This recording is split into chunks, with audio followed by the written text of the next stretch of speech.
लेकिन सबसे पहले वो खबर जो देश को खबरदार करने वाली एक चेतावनी की तरह।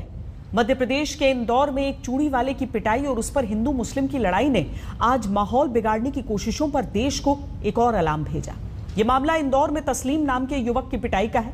इस पिटाई का वीडियो वायरल होने के बाद बहुत हंगामा हुआ और यह सवाल भी उठा कि हिंसक भीड़ किसी भी मामले में अपनी मनमर्जी से इंसाफ कैसे कर सकती है। दूसरी तरफ ऐसे आरोप भी हैं कि पिटाई की नौबत इसीलिए आई क्योंकि युवक ने छेड़खानी की थी।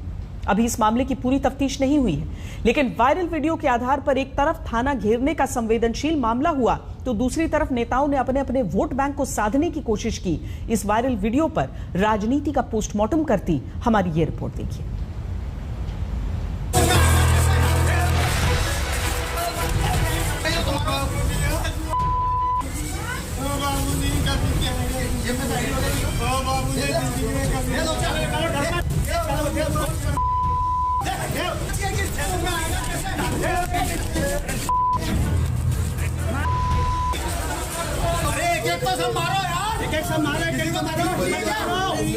इस देश का माहौल कौन बिगाड़ रहा है?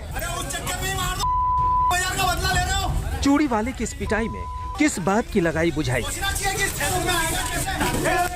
कौन है जो सामाजिक ताने बाने में सांप्रदायिक जहर घोलता है?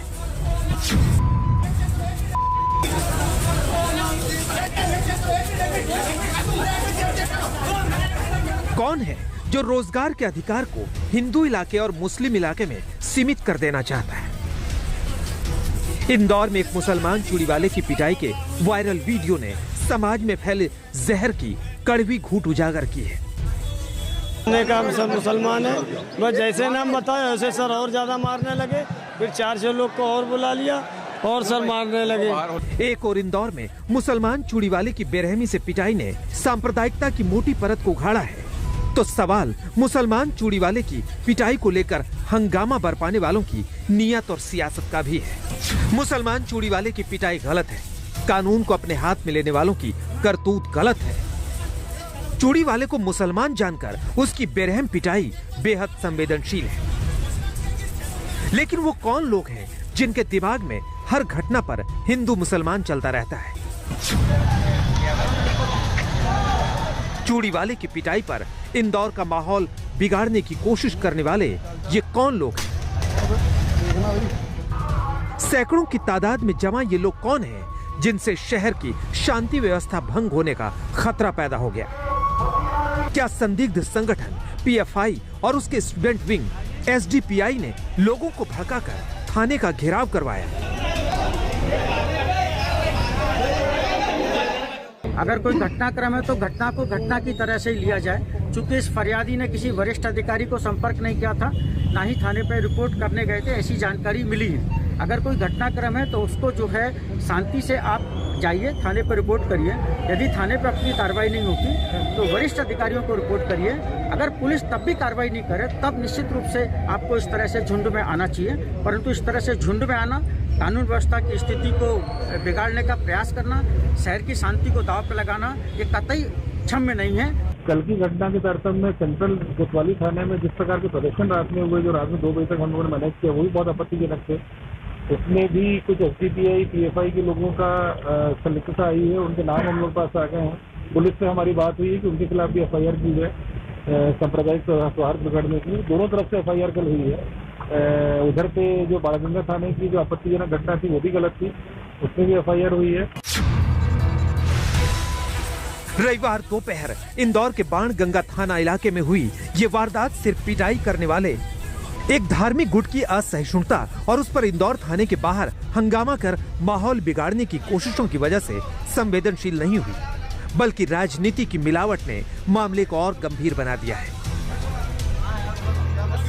25 साल के तस्लीम की पिटाई का वीडियो वायरल हुआ तो पिटाई करने वालों के बचाव में ये दलील सामने आई कि तस्लीम चूड़ी पहनाने की आड़ में छेड़खानी करने लगा था। क्या हुआ आपके साथ? बेटी को चूड़ी पहनाते, हाथ पकड़ते समय कोई भ्रम की स्थिति पैदा हुई और वहां से वो नाम तलाशा गया।